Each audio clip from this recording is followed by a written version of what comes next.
students, welcome to today's class and I am Sunita from G.K.Jain schools. Today we are going to see a prose lesson from the class 12 standard English textbook, Unit 3. The name of the lesson is In Celebration of Being Alive. The author of this prose lesson is Dr. Christian Barnett. We all know that Dr. Christian Barnett was the first doctor to perform a heart transplant surgery. Here we have an extract of his speech wherein he narrates an experience which has changed his perspective of life altogether. Let's find out what led to such a dramatic transformation. Before we move on to the lesson, please don't forget to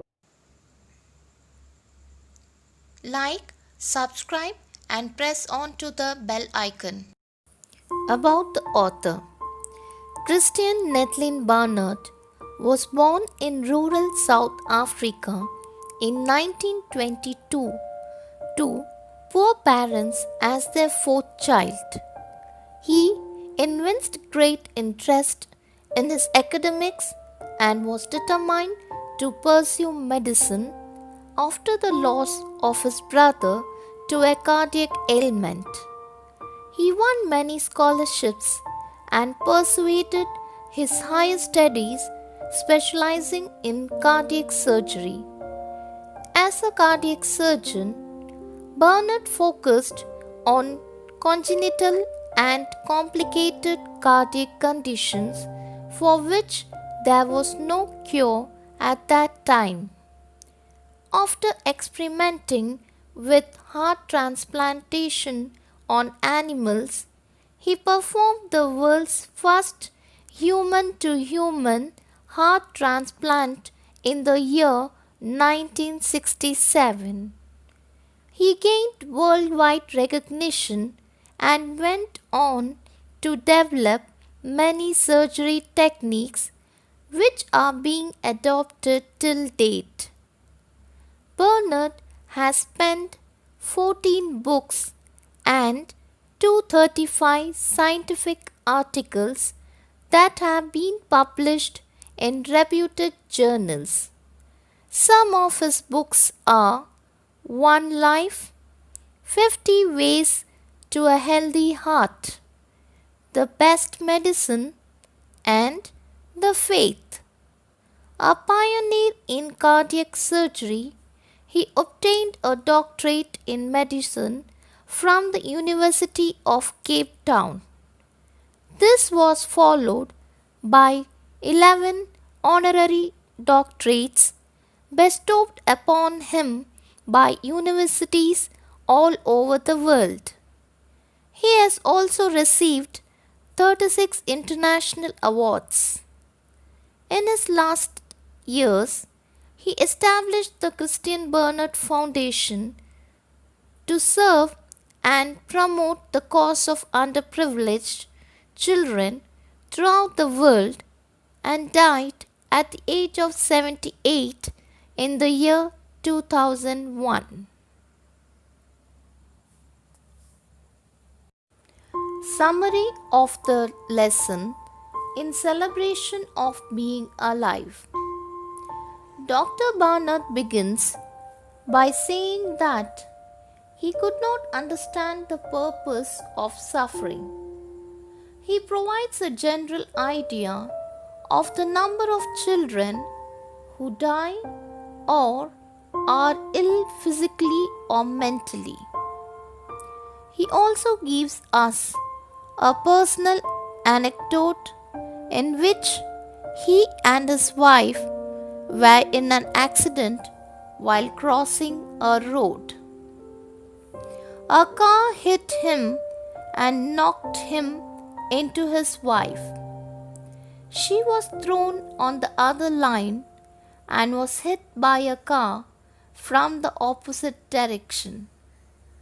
Barnett suffered from 11 broken ribs and a perforated lung. His wife had a fractured shoulder. As he recuperates in the hospital, Barnard reflects on what his father would have said: suffering is God's way of testing, refining, purifying, and ennobling us. Barnard did not see anything noble about a patient in pain and anguish, or a child wailing in the ward. One day, his father showed him a half-eaten biscuit. It was the last one his brother had before he died with a congenital heart problem. He found the suffering of children pathetic. Children implicitly trust doctors and nurses, believing that they can help them. Even if they cannot help them, they accept their fate. Several years earlier, one day, Dr. Barnard had witnessed what he called a grand prix. Two boys, a driver and a mechanic driver, drive the hospital's breakfast trolley. The blind mechanic provided the motor power and the driver steered with one arm. The other patients joined in the fun and frolic till the plates were scattered. The mechanic was a 7-year-old boy. His mother flung a lantern at his father.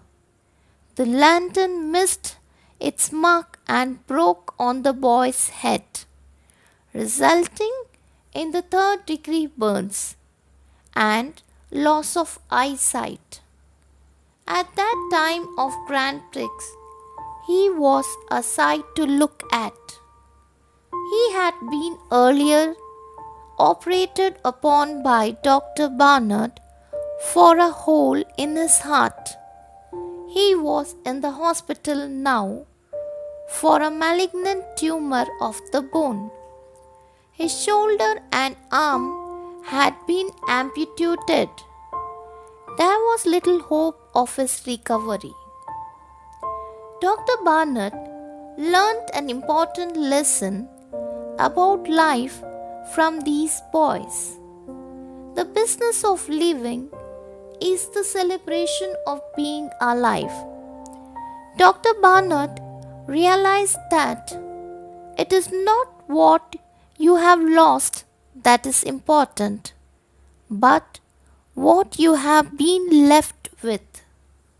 Light cannot be appreciated without knowing darkness, nor can warmth without knowing cold.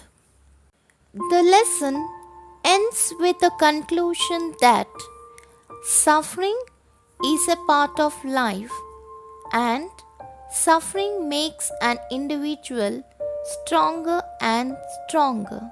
Well, how many of us actually think in this manner when we face similar situation?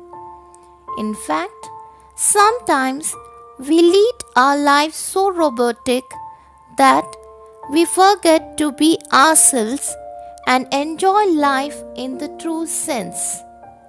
If we spend a moment to sit back, relax and think how good our life is, rather than how many challenges we have, we would understand how better we are when compared to several people in the world who are not getting even a square of a meal, who do not have night shelter, lack basic needs of life. There are many who are orphaned during childhood. There are many who suffer from disease that every moment is unbearable to them. Don't you think that our lives are still better? The point to ponder. Every one of us have our own set of problems, and the beauty of life is to experience, learn, stand up each time we fall, and celebrate every moment. Thus, optimism at its highest level.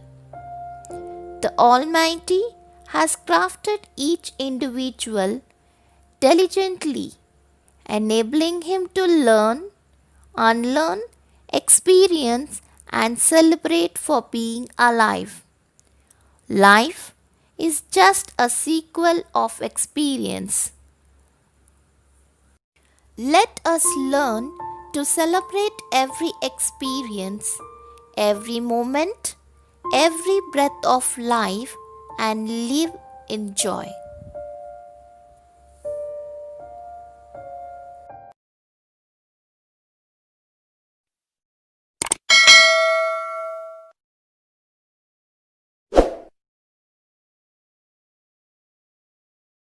Subscribe now and press the bell icon. Never miss an update.